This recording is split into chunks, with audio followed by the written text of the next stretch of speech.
कहता है कि एक त्रिभुज है, उसके शीर्षों का निर्देशांक दिया गया है।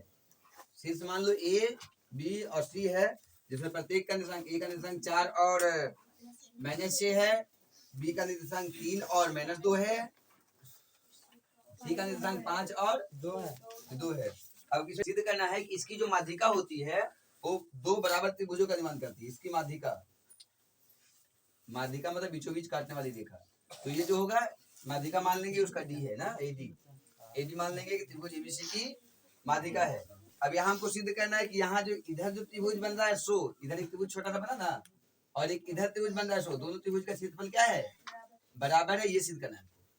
माध्यिका जब खींच दिए तो यहाँ दो त्रिभुज बन गया। कितना त्रिभुज, एक त्रिभुज एबीडी है और दूसरा त्रिभुज एसीडी है ना, या फिर एडीबी एडीसी। तो ये दोनों त्रिभुजों का क्षेत्रफल आपको सिद्ध करना है कि बराबर होता है। तो क्षेत्रफल के लिए पहले यहाँ ध्यान दिया, इस त्रिभुज को हम लेते हैं तो हमको इसका निर्देशांक जरूरी पड़ेगा। चाहे इस त्रिभुज को ले तब भी इसका निर्देशांक जरूरी पड़ेगा। तो सबसे पहला काम होगा कि हम इसका निर्देशांक ज्ञात करेंगे, क्योंकि हमको सिद्ध करना है ना कि बराबर होती है। ठीक है,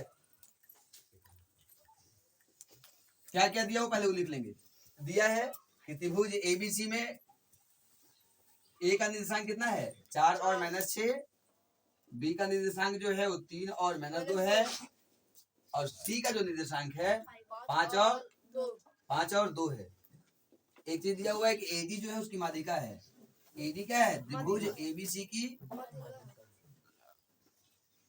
माध्यिका है। और जब माध्यिका है तो एक मिनट ध्यान दीजिएगा, हम बताए थे कि यदि कोई रेखा पर बीचों बीच अगर लाइन खींचा हुआ रहे या काटा हुआ रहे बीचों बीच, तो दोनों साइड बीच में तो दोनों साइड की दूरी बराबर, और जब दोनों साइड की दूरी बराबर होती है तो दोनों का अनुपात जब निकालते तो अनुपात कितना आता है, 1:1। बताए थे हम। मान लीजिए कि पूरा लंबाई अगर 10 सेंटीमीटर लाइन है तो बीच में जो रेखा काट रहा है बीच के इस पर 5 सेंटीमीटर का होगा, और उस साइड भी ये दोनों जो छोटा छोटा रेखाखंड है वो दोनों का अनुपात अगर निकालेंगे तो 5/5 मतलब 1:1। मतलब अगर हम लोग डी का निर्देशांक ज्ञात करेंगे तो डी का निर्देशांक विभाजन सूत्र से ज्ञात करेंगे, तो वहां जो m1 और m2 का जरूरी होगा वो 1 और 1 होगा। m1 भी 1 होगा और m2 भी 1 होगा। अतः विभाजन सूत्र का जब यूज करेंगे तो m1 विभाजन सूत्र में क्या होता है, xy का वैल्यू निकलता है, xy इक्वल टू होता है। विभाजन सूत्र का जो यूज करेंगे 1:1 में करता है ना, इसका एक शॉर्ट फॉर्मूला होता है x2 + x1/2। y के लिए वही सूत्र होता है y2 + y1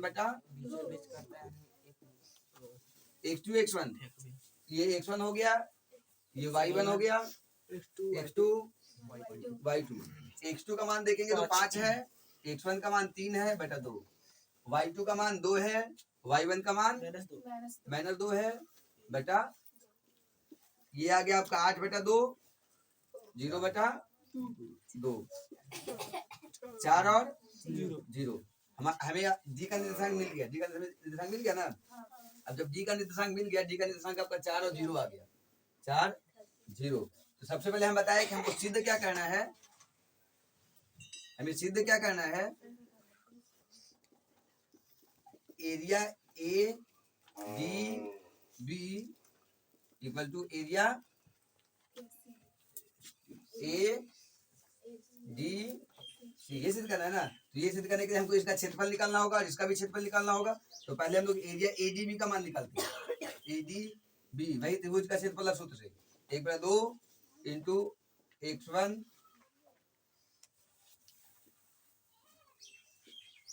y2 minus y3 plus x2 into y3 minus y1 plus x3 equal to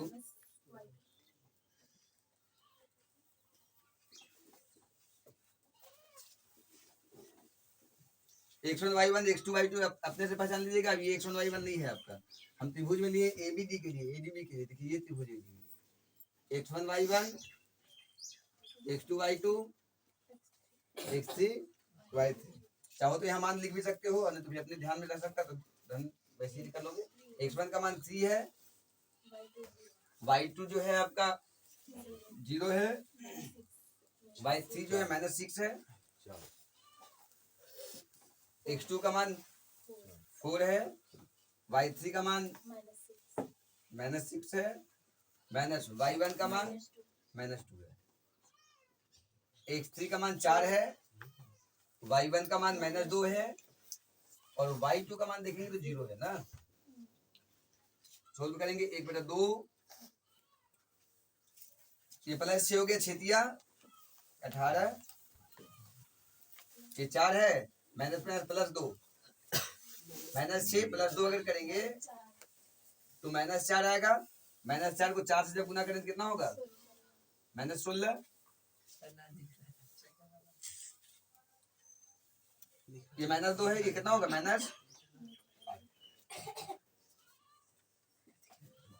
यहाँ ध्यान दीजिएगा, इसको सोल्व करेंगे 1/2, 18 में से 8 के 10, 10 में 16 कितना बचेगा? -6।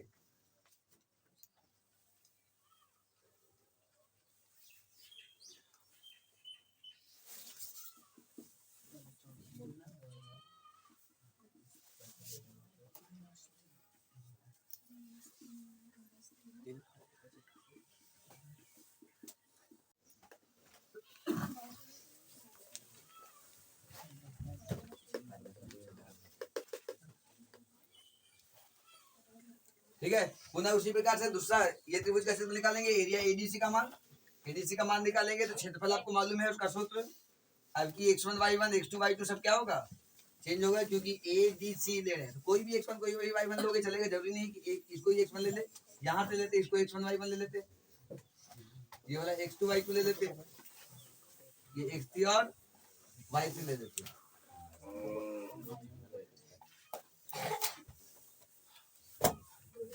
एक बटा 2, x1 का मान कितना है? 5, y2 का मान -6, y3 का मान 0 प्लस x2 का मान कितना है? 4 लिए, y3 का मान कितना है? 0 माइनस y1 का मान कितना है? 2 है, x3 का मान 4 दिया गया है, y1 का मान 2 है और y2 का मान -6 है। 1/2, ये -6 है, 6 × 30 -30 हो जाएगा, -2 है, ये -8 हो जाएगा, +8 8 चौके 32, 1/2 इंटू 38 में -38 + 32 -6 काटेंगे तो कितना आएगा? -3 आएगा, -3 वर्ग मात्रक। तो हम देखें क्या कि शुरू में जब एरिया एडीबी का मान निकाले, एरिया एडीबी का मान निकाले तो एरिया एडीबी का मान आया -3 वर्ग मात्रक, और पुनः जब एरिया एडीसी का मान निकाले तो उसका भी मान आया -3 वर्ग मात्रक। मतलब एडीबी और एडीसी का मान जो था क्या था? बराबर था। अतः हम लिख सकते हैं कि किसी त्रिभुज की माध्यिका, किसी त्रिभुज की जो माध्यिका होती है उसे दो बराबर त्रिभुजों में, बराबर क्षेत्रफल वाले त्रिभुजों में